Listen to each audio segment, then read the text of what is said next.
Hey folks, just back from the range. I've been zeroing my Schmeisser SP9.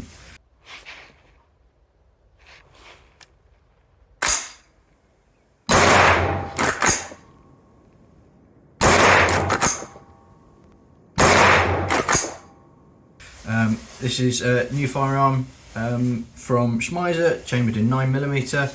It's much the same story as their 223. The big difference is, obviously it's chambered in my 9mm and not 223. They've changed the charging handle, which was problematic with the old design. So we'll see how this one lasts. So far it's been okay. I have had to put a bit of Loctite on there just to stop the handle itself from wobbling. But that doesn't seem to have been a problem today, which is good.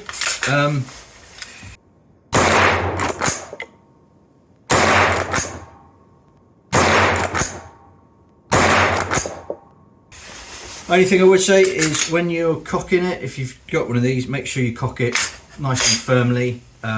Otherwise you might end up with cases getting jammed and things like that.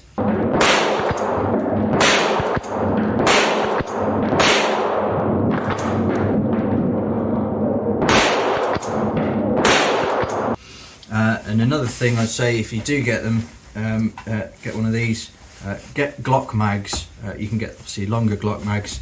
I went for a cheaper mag and it doesn't work very well, an ETS mag. Doesn't work very well at all. In fact, it jams up. Don't know if you can see that, it jams up on the feed lips. Yeah, it will stop the action from cycling in some cases, as you can see there. And take the mag out, that's what's stopping it. It's the mag, man.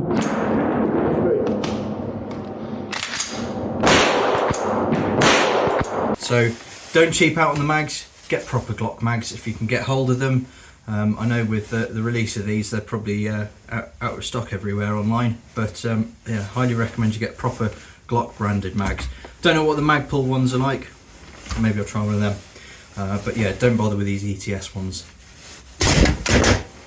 Crap.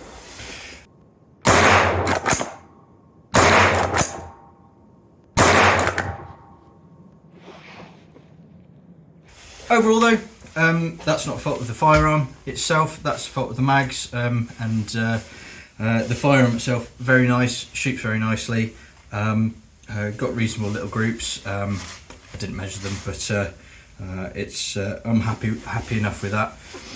So hopefully I'll feature this a bit more on some practical videos on the channel soon.